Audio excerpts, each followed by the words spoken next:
చాలా మంది విడిపోవడానికి రీజన్స్ వెతుక్కుంటారు, బట్ మేము కలిసి ఉండడానికే రీజన్స్ వెతుక్కుంటాం. సో ఆ రీజన్స్ ఇప్పటి వరకు మాట్లాడలేదు. అది నేను ఈ రోజు చెప్పాలి అని అనుకుంటున్నాను. మా మమ్మీ హాస్పిటల్లో ఉన్నప్పుడు నాకే అనిపించలేదు అది లాస్ట్ టైం ఆవిడని నేను చూడడం అని. ఆ రోజు మా అమ్మగారికి నువ్వేం మాట ఇచ్చావో నాకు తెలీదు. ఆవిడ ఇదయిన తర్వాత 3 months లోనే ఎంగేజ్మెంట్ పెళ్లి వరకు దీన్ని తీసుకెళ్ళిపోయావు, బట్ బ్యాక్ ఏం జరిగింది అనేది నేను ఇప్పటికీ అడగలేదు, నువ్వెప్పుడు నాకు చెప్పలేదు. బట్ ఆ టైంలో నేనున్న సిచ్యువేషన్ లో నేను నీకేం చెప్పలేను. అంటే మా మదర్ డెడ్ బాడీ తీసుకురావడానికి కూడా నా దగ్గర డబ్బులు లేవు అప్పుడు ఆ టైంలో. అంటే అలాంటి ప్రాబ్లమ్స్ అన్ని, నా అప్స్ అండ్ డౌన్స్ అన్ని నువ్వు చూసావు. అది బిఫోర్ మ్యారేజ్ చూసుకోవడం అనేది నాకు చాలా బాగా అనిపించింది.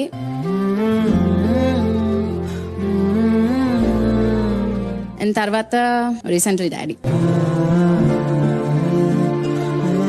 డాడీది అయితే నేను చాలా అన్ఎక్స్పెక్టెడ్. 2 days లో రికవర్ అయ్యి వస్తారు అని అన్న మనిషి జస్ట్ 5 days లోనే మొత్తం జరిగిపోయింది.